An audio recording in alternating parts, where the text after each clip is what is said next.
An Xbox executive teases more surprises for 2021. And did Phil Spencer really say that Xbox gamers would have to wait 3 to 10 years for more new games? There's a lot here to discuss, so let's get into it.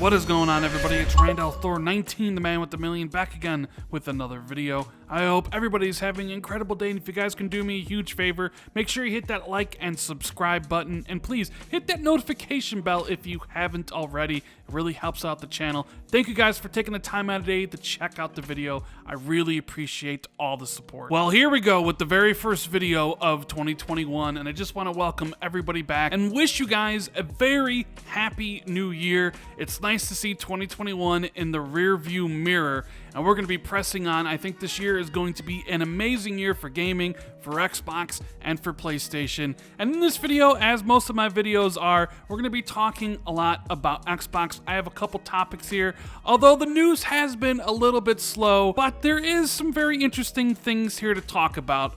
One, Phil Spencer misquoted again. Every time it seems that Phil Spencer does an interview, it always is the idiots, the complete morons that take what he is saying and completely misconstrue it and make it seem like he said something completely different. In this case, Phil Spencer said that Xbox gamers won't have anything to play for the next 3 to 10 years and that they need to wait. I'm paraphrasing, of course, but we're going to delve into that a little bit later on. The first topic for this video, and I am kind of scraping the bottom of the barrel here, I will admit, is Aaron Greenberg tweeting out earlier today that, hey, he hopes everybody's having a happy 2021, hope you all had a good holiday break, and I am incredibly excited about the year ahead for Xbox, from our Bethesda ZeniMax acquisition to gaming events and shows to new releases like Psychonauts 2, Halo Infinite, and more surprises. So much to look forward to. Now, I'm not going to spend too much time talking about this tweet because I really want to get into the Phil Spencer quote about waiting 3 to 10 years for games, but there is a couple interesting things here to mention. Obviously, everybody's excited about the Bethesda and ZeniMax acquisition, and this is the year that they expect it to close, and I will talk a little bit more about what Phil had to say about the Bethesda and ZeniMax deal a little bit later on in this video. But it's interesting that Aaron brings up gaming events and shows because I'm not really sure we are expecting to have in-person events and shows this year, and I stress in person. Obviously, there's still a pandemic raging, and I really don't think it will be completely gone this year. So I think most of the events will still be digital. Obviously, we all expect Microsoft to have some sort of big event, whatever point in time they choose, whether it's June, July, August, or maybe earlier in the year, to show us some gameplay of big games that they have planned launching in the next couple years. Gameplay of Hellblade 2, Forza Motorsport, Halo Infinite, Avowed, Fable, you get the idea, and maybe show off some of those Bethesda and ZeniMax titles. But what I really want to see from Xbox this year in regards to a show, I know they couldn't do XO 20, but you absolutely have to have a celebratory event because it is Xbox's 20th anniversary. The original Xbox launched November 15th, 2021, and you absolutely have to celebrate that at the end of the year, whether it's an in-person event that you can go to, meet the executives, hang out and all that stuff, or a digital event where you can watch from home. That is something that I think needs to happen. And then Aaron, of course, mentions the brand new games from First Party coming this year, Psychonauts 2 from Double Fine and Halo Infinite from 343, and everybody's gonna focus on the part where he says, and more surprises. What could he mean by that? There are rumors, of course, that Forza Horizon 5 is supposed to launch this year.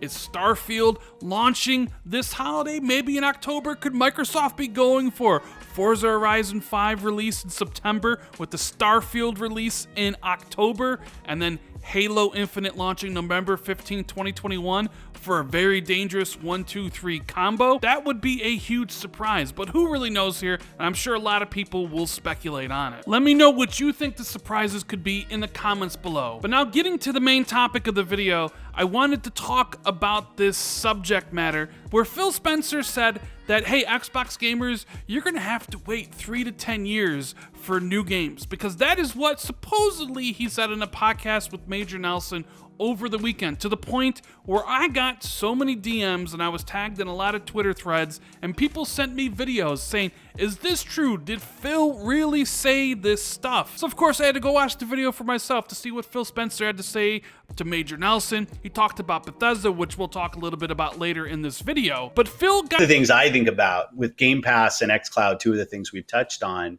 You know this, like both of those experiments were started 4 or 5 years ago with a number of other things. And one of the things as the close of the year, I was sitting down with our leadership team and we were saying, what are our xClouds and Game Passes of 2 or 3 years from now? Yeah, like you've always got to be thinking in all these horizons. What are the things that are coming in the next year? I like to think about that as Horizon 0. And then I think kind of a Horizon 1 of being this like 2 to 3 years out. And we kind of know what those things are and what's on the roadmap. But then you have those things that are like 3 to 10 years out. And, you know, most of those won't work. Those are kind of investments that you're putting in.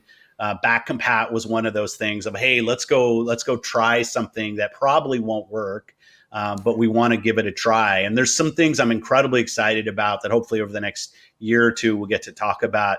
You know, what are those Horizon 2 type investments that we're making that will come in the 3 to 10 years that'll get people as excited as xCloud is and Game Pass is making people today. Because that's our jobs. Our jobs in running Xbox is to be in the moment and be thinking about the roadmap in the head, but also be experimenting with some things that have the potential to be real changers, but also are risk-filled and technology-filled and some cool things on the horizon there as well. It's just an incredibly exciting time on the teams right now. I don't know about you guys, but I find it especially hilarious that some people will go to their way to misconstrue this interview to make it seem that Phil Spencer's telling Xbox gamers, hey, I'm really excited for the games you'll be playing in 3 to 10 years, and we have nothing else for you in the meantime. Context is always key, and if you have any sort of listening or reading comprehension, you would know that Phil is talking about services in this scenario. He mentions the Game Pass and xCloud, about how they were projects that started 4 or 5 years ago.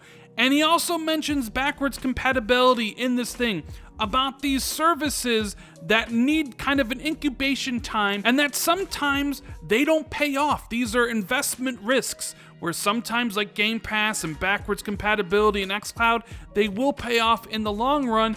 But sometimes some of these projects don't see the light of day. He's not talking about games whatsoever in this example. He's talking about technological advancements and services that Microsoft will pioneer. And he is excited for some of the things that they have cooking that might see the light of day 6 years from now. Not that you'll finally be able to play games 4 years from now. So the last thing I want to talk about in this video really briefly is what Phil Spencer had to say about the Bethesda deal with Major Nelson. I'll have a little clip of that at the end of this video for anybody that wants to watch it in its entirety. It's about 4 minutes long. Phil basically said that Bethesda is going to be very, very critical to Xbox's progress moving forward. And the only thing I can say that is of course they will be. You just spent $7.5 billion on acquiring Bethesda and their IP and all the developers and the studios. Of course, they're going to be very, very critical. And I'm not saying that sarcastically, it's just like a matter of fact. You bought them because you need content. They're great developers. You want them to grow Game Pass to the levels that you need it to be, that Satya wants it to dominate, to be the #1 gaming subscription service out there. So of course the Bethesda studios are very critical to Xbox. That's just a no-brainer. But the thing that really stood out to me was when Phil talked about how it was when him and Sarah Bond and Matt Booty went into Satya Nadella's office and basically asked for the money. And when it was approved, it basically signaled to everybody at Xbox and everybody in the gaming industry and everybody who kind of casually observes it or makes YouTube videos that Microsoft was extremely serious about gaming. Anyways, guys, that is the video. I really hope you enjoyed it. If you did, make sure you hit that like and subscribe button. And here is the 4-minute clip of Phil Spencer talking about the Bethesda deal. Later, guys. You mentioned Skyrim. Bethesda was a big story that we had in September of this year, and that was an amazing story. That I was fortunate to have, you and Pete and Todd in that amazing 30 minutes we had together. And let's talk about the journey there, and then kind of what happens in 2021, if you would. Yeah, the first thing for me was just the relationship that we have with Robert Altman, Todd Howard, Pete Hines, the team there, which has been built over years. People like Kelly Tofty and George Peckham and the people, James Miller, people that were really important in building the foundation of the relationship. These names don't mean anything to most gamers, but you and I know them, and these are people that were doing deals and solving problems and helping make these creators create games. Yeah. We were fortunate enough to be one of the first consoles that obviously Bethesda and Todd were bringing their games to, back with Morrowind, and there's a learning curve there, and the teams jumped in and helped, and we've just built a real trust relationship. Todd was always one of the first people I would take the hardware out to and go show him our new hardware, whether it was Xbox One S or One X or the new consoles, and get his point of view and Robert's point of view on what we were doing.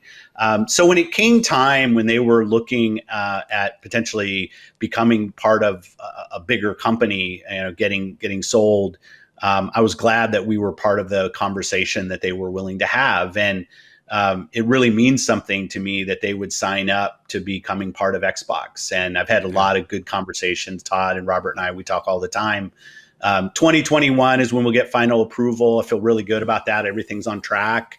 We'll start then really getting to some of the planning that we can do with them. Right now, we're really hands off with them as they continue to do the work that they're doing, because we don't own them yet. But the other thing I'll just say, and this is more probably for me than anybody else will care about, the commitment that the company, Microsoft, has given us when we rolled into Sarah Bond and Matt Booty and I roll into Satya and the Satya Nadella, the CEO, and Amy Hood, the CFO, and say, hey, we have this idea.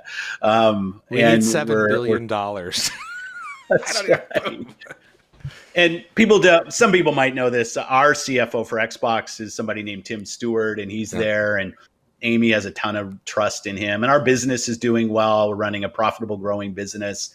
They have a lot of belief. But just the fact that we would go through an acquisition of this size for the gaming business at Microsoft. That Monday we were announcing, I couldn't sleep that Sunday night. I was I was nervous. I was anxious. I was excited, all the emotions. And it just was so cool. And then to see one, we kept it quiet, and to see the reaction from Xbox fans, and probably more importantly to me right now is the Bethesda teams. Sure. Because those teams are going to be very, very critical to our progress going forward. So exciting news. I can't wait to get it closed, and so we can start working like one company, and incredibly excited about Starfield and a lot of the other things, some of the things announced, some of them not announced, that they're working on. I just think they're going to be an incredible addition to our studios, because when I think about our RPG capability with Obsidian, with In Exile, with the work that Playground is doing, which is now out there with Fable, obviously, and with what Bethesda can do, it's massive capability. I think about our FPS capability with id and obviously 343 and the work that we can do. It doubles the size of our first party studios when Bethesda joins, which is pretty amazing. It doubles in numbers, but the other parts of it like almost quadruples it in footprint, in catalog and what, right? And geography. I think about where they are, which is an important thing. Because I want to have teams from different places on the world. Less so nowadays, because we're all over the place. That's right. But we always tell stories through our own lived experience, and I'm excited about getting to know some of those. I know some of the teams. I don't know other parts of the team, but that'll be a fun part of it. But yeah, I'm excited about 2021, and Bethesda is an incredibly important part of that.